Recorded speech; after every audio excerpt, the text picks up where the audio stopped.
नमस्कार साथियों, मैं बी एल गौड़ आपके यूट्यूब चैनल पर आपका हार्दिक स्वागत करता हूं। आज के वीडियो का विषय रहेगा राजस्थान कर्मचारी चयन बोर्ड के द्वारा जो विज्ञापन जारी किया गया था, उस विज्ञापन के अंदर भी एडिशनल विषय को लेकर के बच्चों की कोई समस्या हैं, जो बच्चे पेशो पेश में हैं कि स्थिति क्लियर है या नहीं है। तो बार बार आप पूछ रहे हैं, तो सामान्य जानकारी मैं आपको इस वीडियो के माध्यम से दूंगा। पूरा क्लियर वीडियो तो आपको जब फॉर्म भरने का लिंक खुलेगा उस समय दे पाऊंगा, उस समय अपना स्थिति क्लियर हो जाएगी। तो शुरू करते हैं कि स्थिति क्या है क्या नहीं है। बार बार आप कह रहे हैं कि एडिशनल वाले फॉर्म भर सकते हैं या नहीं भर सकते हैं। तो एक तो ये मान के चलो कि जो पहले गत वर्ष की भर्ती है और इस वर्ष की भर्ती जो सेम भर्ती है, उसमें और इसमें अंतर ये है कि उसमें तो आपको बीए एडिशनल के नंबर आपको ऐड करने पड़ते थे, जिस कारण से अलग से आपका जो बीए अतिरिक्त विषय की मार्कशीट ऐड करनी पड़ती थी, जिस कारण से आप माननीय हाईकोर्ट के माध्यम से लिंक ओपन भी करवाया था और पेपर रद्द हो गया और भर्ती निरस्त हो गई थी। तो इस वर्ष वो स्थिति अलग है, क्योंकि इस वर्ष तो आपका पेपर होगा, तो पेपर के माध्यम से आप वो तो भूल जाइए कि एडिशनल के लिए हम फॉर्म भरे या न भरे, इसमें जिक्र किया हुआ नहीं है। तो राजस्थान पंचायती राज नियम 1956 के अंतर्गत ये भर्ती होती है, तो उसमें आप एडिशनल के लिए ज़्यादा चिंतित ना हो, क्योंकि क्लियर स्थिति तो आपका अंतिम निर्णय माननीय उच्चतम न्यायालय से ही होगा। और सरकार जब तक ये मामला उच्चतम न्यायालय में चल रहा है, तब तक सरकार का अंतिम निर्णय काम आएगा नहीं। 28 जुलाई को जो ऑर्डर भी आया था, उसमें उन्होंने जिक्र भी अपनी मंशा जाहिर भी कर दी थी। तो आप सिर्फ पढ़ाई पे ध्यान दें। फॉर्म जैसी ओपन होता है उस समय स्थिति क्या है, मार्कशीट अपलोड वो जो मांगते हैं, तो उसके तहत आपकी आगे की जानकारी देंगे। अभी आप एक तो अफवाहों से बचें। जैसे विज्ञापन आया तो अफवाहों का दौर जारी हो गया। बच्चे कह रहे एडिशनल के लिए अलग से कोर्ट में जाना है, नहीं जाना है। तो मैं एक क्लियर स्थिति कर देता हूँ कि अभी आपको किसी प्रकार के कोई बातों में, अफवाह में, किसी के गुट में आना नहीं है। आप अपने एडिशनल विषय की यदि आप तैयारी करते रहे हैं और अच्छी तैयारी है, तो उसी तैयारी पे आप तैयारी कीजिए। 21 तारीख से जैसे फॉर्म ओपन होगा तो स्थिति वास्तव में क्लियर हो जाएगी। यदि कोर्ट में जाना भी है तो आपके मई में जो पिछली भर्ती में हाई कोर्ट के माध्यम से जो आदेश आया है, वही आदेश काम आ जाएगा और उसी आदेश के तहत ही जो कार्रवाई होगी तो उसके माध्यम से होगी। तो नई तरीके से कोई याचिका लगाने की स्थिति मेरे को नहीं समझ में आ रही कि आप बच्चे अलग ग्रुप बना रहे हैं और रुपए इकट्ठे कर रहे हैं कि जल्दी से जल्दी याचिका लगवाएं, नहीं तो भर्ती आगे निरस्त हो जाएगी, चली जाएगी, समय आ जाएगा। तो आपसे मेरा एक ही बार बार ये कह रहा हूँ कि बेरोजगारों के साथ में जो बार बार धोखा हो रहा है, उस धोखे से आप बचें। अपनी अर्थ ऐसे ना हो कि बेरोजगारों के लिए पहले भी बहुत सारे बच्चों ने रुपये इकट्ठे किए, लाखों रुपए इकट्ठे हो गए थे, और उसके बाद में अलग अलग अधिवक्ताओं के माध्यम से ये जानकारी इकट्ठी होने के बाद में जब निर्णय आया था, तो उस समय जो वास्तविक स्थिति थी आपको सबको पता लग गई थी। तो अभी आप किसी प्रकार से अफवाहों से बचें। केवल एडिशनल विषय की तैयारी जो कर रहे हैं तो आप करते रहें। अब मैं इतना आपको सकारात्मक रूप से आपको सोचना है, बता देता हूं कि अब ये मामला माननीय उच्चतम न्यायालय में लंबित है।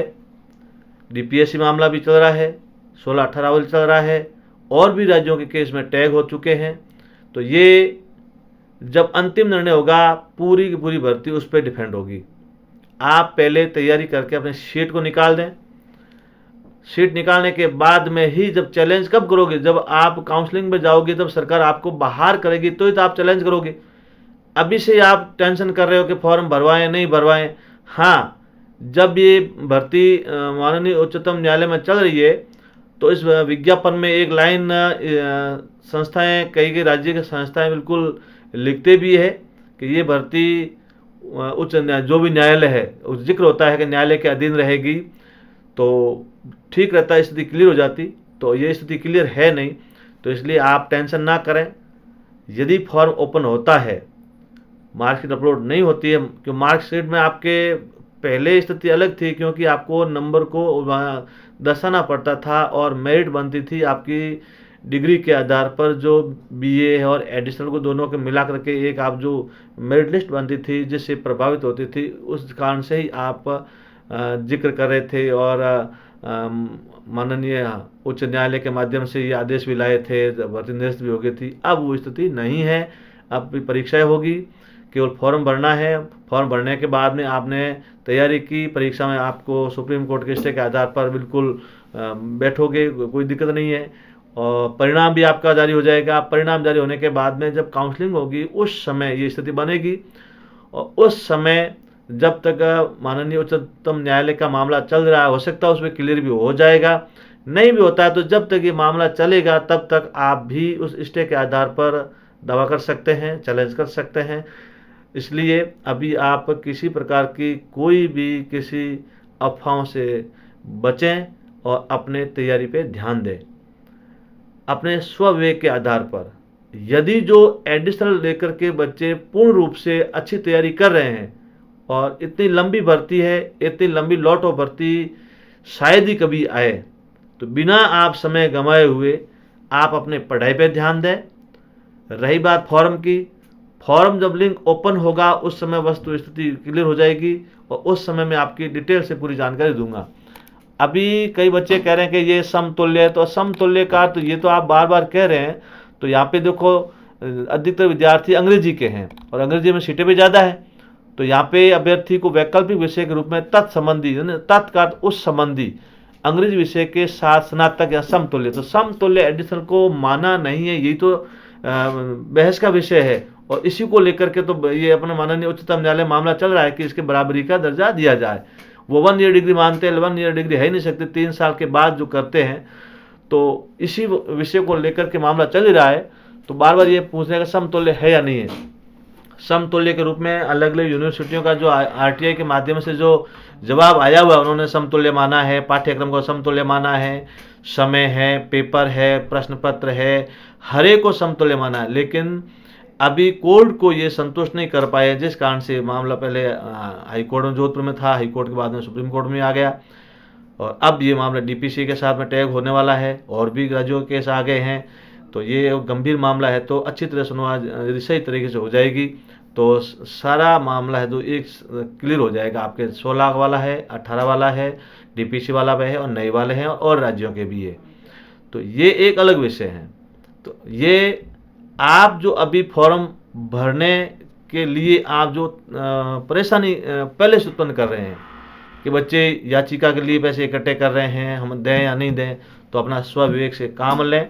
नए तरीके से कोई याचिका के लिए बनता ही नहीं है, क्योंकि ये पुरानी भर्ती है। पुरानी भर्ती में आपका जोधपुर हाई कोर्ट का निर्णय है, उस निर्णय के आधार पर यदि बिल्कुल वहाँ स्पष्ट लाइन लिखी होती हो ना कि एडिशनल को नहीं लिया जाए, तो आप उसको चैलेंज कर सकते थे, उसके आधार पर आपके और जा सकते थे।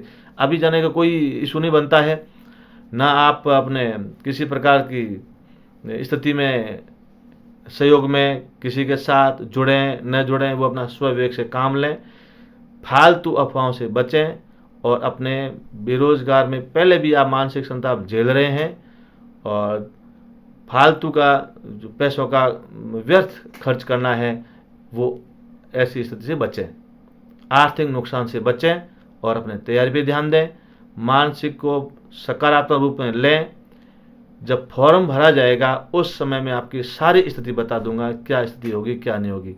आपकी ये स्थिति पैदा कब होगी, ये आप फॉर्म भरने के बाद में पेपर दोगे, पेपर देने के बाद परिणाम आएगा, परिणाम आने के बाद में अंतिम जब आपकी कट ऑफ जारी होगी, उसके बाद में काउंसलिंग होगी, उस समय जब स्थिति बनती है तो उस समय बनती है तो वो भी सुप्रीम कोर्ट के आधार पर ही जो निर्णय होगा वो मान्य होगा। इसलिए पहले से आप ना टेंशन करें, तैयारी करें। और अब करीब करीब बहुत सारे केस टैग हो गए हैं, तो हम उम्मीद करते हैं कि जल्दी से इनका बिल्कुल जो भी माननीय उच्चतम न्यायालय का जो फैसला होगा वो अपने को स्वीकार करना पड़ेगा। उससे पहले आप किसी प्रकार की मानसिक संताप और आर्थिक नुकसान न लें।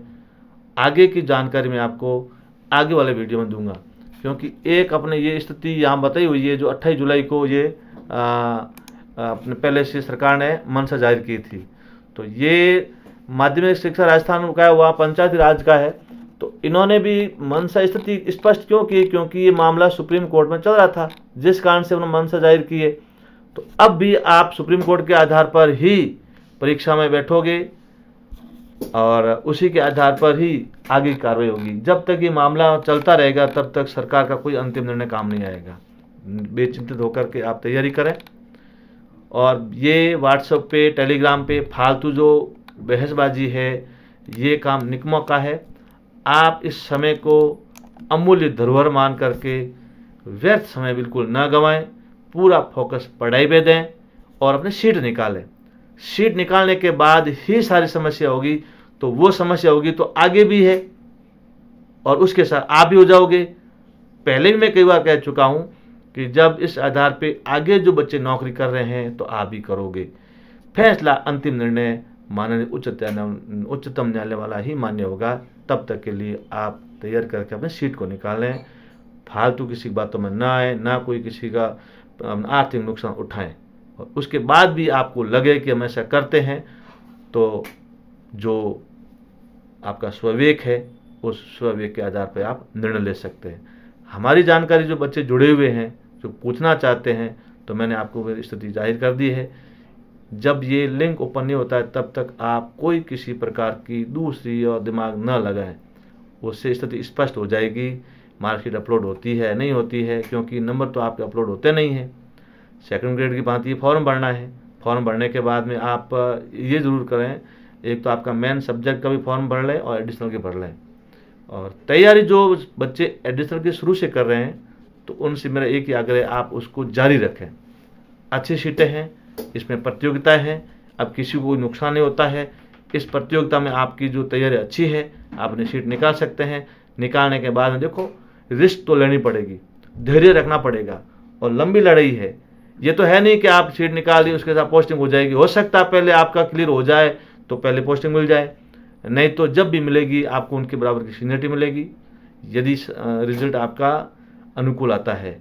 और हम आशा ये करते हैं कि अब डीपीसी वाला मामले में जो कमेटी बनी हुई है और जो वो बंदे अच्छी तरह से पैरवी कर रहे हैं, सही तरीके से कर रहे हैं, वो मुझे रास्ता बिल्कुल सही लग रहा है।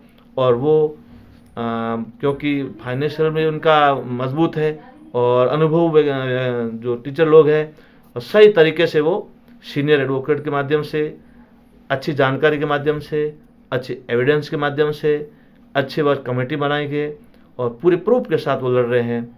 आप भी सहयोग कीजिए, हम भी सहयोग करेंगे। और वो है जो आप हो सकता है कि जल्दी भी आ सकता है या देर भी हो सकता है, अगले महीने में हियरिंग में हो सकता है, वो शामिल भी टैग भी हो सकते हैं। तो आप तैयारी पे ध्यान दें। आज का शॉर्ट वीडियो इसलिए बनाया कि आर्थिक नुकसान से बचें। और आगे वाला वीडियो में फॉर्म ओपन होते ही, लिंक ओपन होते ही पूरी जानकारी के साथ आपके दूंगा। बार बार आप फोन ना करें, ना कोई पूछे। अभी आप पूरा का पूरा समय पढ़ाई पे ध्यान दें, क्योंकि आपका ध्यान अलग अलग गुट के माध्यम से जो ध्यान भटकाना चाहते हैं उससे बचें, क्योंकि इतनी लंबी भर्ती कभी नहीं आएगी। हो सकता है कि आपको वो बार बार मानसिक संताप दे रहे हैं कि टेंशन में रहे तो वो तैयारी नहीं करें, नहीं तो हमारी सीट खा जाएंगे। देखो, ये अपने मेहनत का है, भाग्य का है। आप अपनी मेहनत की कमाई करते हो, मेहनत करोगे तो आप सफल होंगे। तो आगे की लड़ाई है वो सारे लड़ ही रहे हैं, आप भी लड़ोगे। नो टेंशन, तैयारी करें। आगे की वीडियो में आपके जैसे ही फॉर्म का लिंक ओपन होता है पूरी जानकारी के साथ शेयर करूँगा। धन्यवाद।